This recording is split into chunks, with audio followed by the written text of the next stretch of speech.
Are you broke but want to look rich? Well, then the Soulja Pods from Soulja Boy might be just the thing for you. The Soulja Pods, or the i7S TWS wireless earbuds, are advertised as a cheap alternative to Apple's expensive Airpods. Selling for roughly $20 from Walmart, the Soulja Pods boast specs such as 3 to 4 hour battery life and great sound. We'll see if the Soulja Pods can hold up to their name in this episode of Interesting Walmart Junk. The Soulja Pods packaging isn't bad at all for $20. The Soulja Pods not only come in white, but also in red, black, rose gold, and gold. For some odd reason, the logo isn't Soulja Pods, but instead i7S TWS for some reason. However, I'm sure this is just a marketing technique by the Soulja team. After all, the important thing is what's on the inside.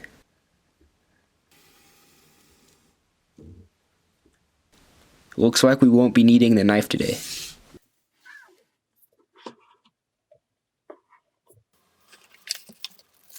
Inside the box, we were given the Soulja Pods themselves, a micro USB charging cable, and an instruction manual. The Soulja Pods don't give a very good first impression. The Soulja case is very large and feels extremely cheap. Just like its case, the pods themselves are also large and cheap feeling.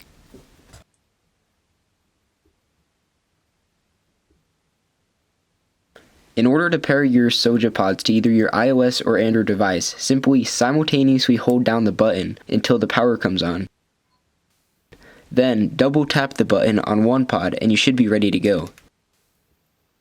In my experience, however, the pairing process can be extremely frustrating and sometimes take multiple attempts to pair. A double tap of the button on the Soulja Pod will call back your most recent call. A single press will either resume or pause your music.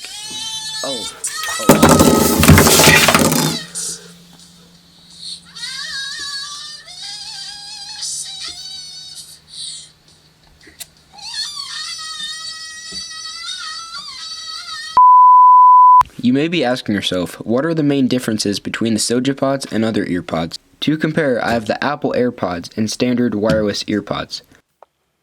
The Airpods case makes the Soulja Pods case look like a brick. As you can see, likewise with the cases, the Soulja Pods are quite a bit bigger than both the Airpods and earpods.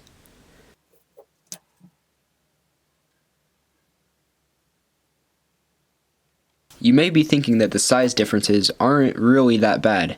However, I took some measurements and found that the Soulja Pods were about 125% larger than Airpods. Using Photoshop, I was able to replicate what you would look like in Soulja Pods. As you can see, the size difference isn't really that bad. However, to an Airpod owner, you look like this with Soulja Pods in. And to an Apple expert, you look like you're wearing a Bluetooth earpiece. Next, I did some tests on the technical audio performance of each earbud. The Soulja Pods and the Earpods scored the exact same scores. They could both go as low as 30 Hz and as high as 15,000 Hz. However, the Soulja Pods had inverted audio output, which means that the sound meant for the right ear came out of the left side. The Airpods scored a little higher than the others, being able to go as low as 20 Hz and as high as 15,000.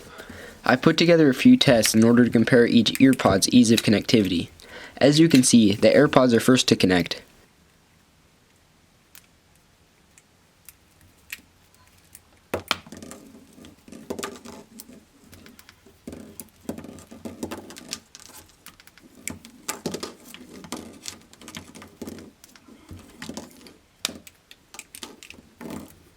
Second to connect are the Soulja Pods after fussing with the buttons for a little. And in third place comes the Apple Bird Nest. Overall, the Soulja Pods aren't all that bad of an alternative to Apple's AirPods. So if you want to block out all those poor non-AirPod users and are able to get past the struggle of connecting and dealing with static blasting into one ear, then these might just be the thing for you. Overall, I'd rate the Soulja Pods a thumbs to the side out of 10. See you next time on Interesting Walmart Junk.